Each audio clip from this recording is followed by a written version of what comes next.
As most of you know, I had an opportunity to travel to Abu Dhabi and serve the people over there in the midst of this global pandemic.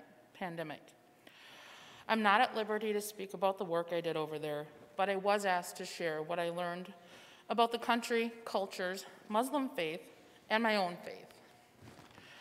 I would like to thank Pastor Mark and Pastor Nissa for coming and doing a send-off service from my driveway, and all of you for the support and prayers while I was away. I am also grateful for those of you who participated in my send-off parade, as that may have been the only time I've been left speechless in my life. Abu Dhabi is located in the country of the United Arab Emirates, UAE for short, which is in the Middle East. It is 7,260 miles from Chatfield, and it took about 13 hours to fly there from Minnesota. The country was established in 1971.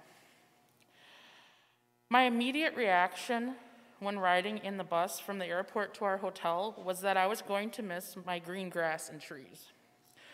The landscape was mostly sand, roads, and immaculately architected buildings. I was grateful to have air conditioning, as the heat index was 115 to 125 degrees Fahrenheit most days. Abu Dhabi has a lot of diversity, as people from many countries travel there to work. On my assignment, I had the pleasure of working with people who were from the UAE, but also a lot of people from India and the Philippines. As you can imagine, with so many cultures present in the country, there was a language barrier at times, but also usually someone nearby to translate. Islam is the world's second largest religion and is the official religion of the UAE. The hotel we stayed at was across the highway from the largest mosque in the country, the Sheikh Zayed Mosque.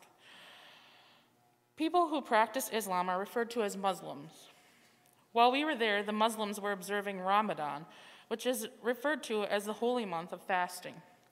Ramadan went from April 23rd until May 23rd this year. During Ramadan, Muslims fast from sunrise to sunset. While we were not required to fast, we did refrain from eating or drinking in public from sunrise to sunset during Ramadan. Prior to traveling to the UAE, I had learned a little about Ramadan from my Muslim friends at work, but had not learned about the Eid festival. The Eid festival is usually a big party held for the breaking of the fast. In a typical year, at least 41,000 people traveled to the Sheikh Zayed Mosque for the Eid festival, but this year it was closed due to COVID. There were also strict curfews and gathering restrictions in place to discourage large gatherings for the festival. I learned that the beginning of the Eid festival is determined by the phases of the moon, and that someone is designated to watch the moon and determine when the festival begins. In the UAE, their work week is Sunday through Thursday in comparison to our Monday through Friday, as their holy day is observed on Fridays. One thing that really fascinated me was the dedication that practicing Muslims have to observing their prayer times 5 times a day and to fasting during the month of Ramadan. People would just stop what they were doing, find their mats, and find a place to pray. One night, there were even buses stopped along the highway near the mosque, and the drivers had stopped to pray. The prayer times are dawn, or before sunrise, midday, or after the sun passes its highest point, the late part of the afternoon, just after sunset, and between sunset and midnight. Sometimes I could hear the call to prayer being played from the mosque from my hotel room. One time it was really early in the morning when I heard it, so I checked the time, and it was 4:09 in the morning. As you can imagine, making the decision to travel halfway across the world in the middle of a global pandemic was not an easy one, and it took a whole lot of faith. As I was prayerfully considering this, if this was my what's next, I came across a Bible verse while scrolling through Facebook. Perhaps this is the moment for which you were created. Esther 4, verse 14. This is paraphrased a little bit, but these words were exactly what I needed to read in that moment. The next day, I committed to the opportunity, and a few days later, I found out I had been selected. 2.5 weeks after learning about this opportunity to serve the people of Abu Dhabi, I was on a plane headed there. It happened so fast that I really had to have faith that this was God's plan for my life at the time. Our group was split up into smaller huddle groups of about 10 people. The group I was paired with quickly became my Abu Dhabi family. Our assignments proved to be some long and challenging days.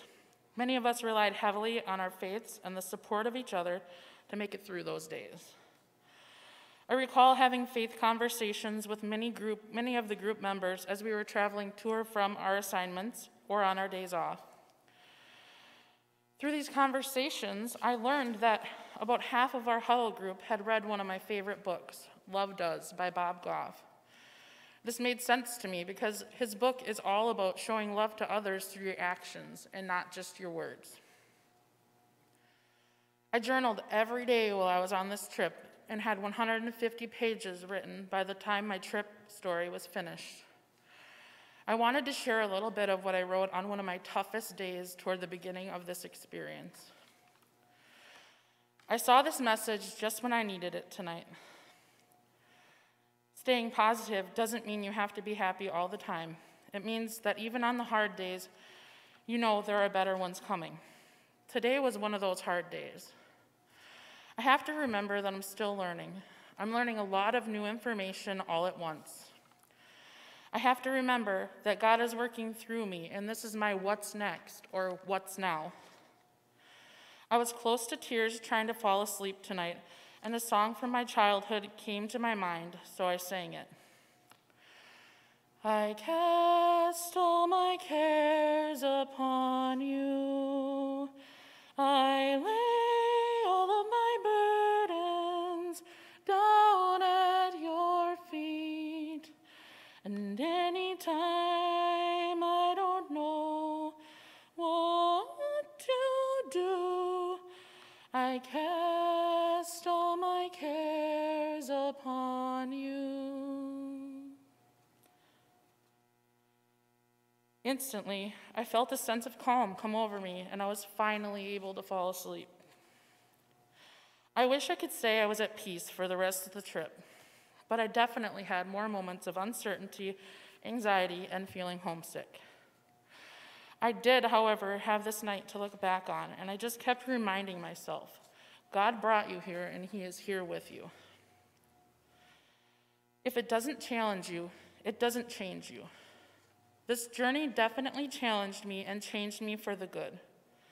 It brought me so many amazing people into my life. These people quickly became my friends and continue to be a part of my life now that we have transitioned back into our lives here. They have become some of my biggest cheerleaders and support people during this time of uncertainty. My faith became a lot stronger while I was abroad. In addition to daily journaling, I spent some time studying a daily devotional. Another verse that I relied heavily on throughout my journey was Jeremiah 17, verse 7. Blessed is the one who trusts in the Lord, whose confidence is in Him. Being in a strange land and a new assignment definitely took a whole lot of trust in the Lord. This experience also gave me a greater sense of appreciation for my support system back here, my friends, family, and church community. Zoom worship, video chats, phone conversations, or chatting via many other options sure helped me during my days when I was feeling anxious or homesick. It also took a whole support system to make sure my dog Lacey was taken care of in my absence. If you are one of those people checking in on me or Lacey, thank you. The final question that was asked of me is if I would suggest that others seek out a similar opportunity. My answer is absolutely. I had already experienced traveling abroad twice for nursing courses in college. Anytime you take yourself out of your comfortable and familiar settings, it is an opportunity for so much learning and growth. It is an opportunity to learn about other cultures, and you usually end up learning a whole lot about yourself along the way. The best part is the new friendships that are formed with those you travel with and those you meet in this new country. Every Sunday, the pastors close the service with, "Go in peace, serve the Lord."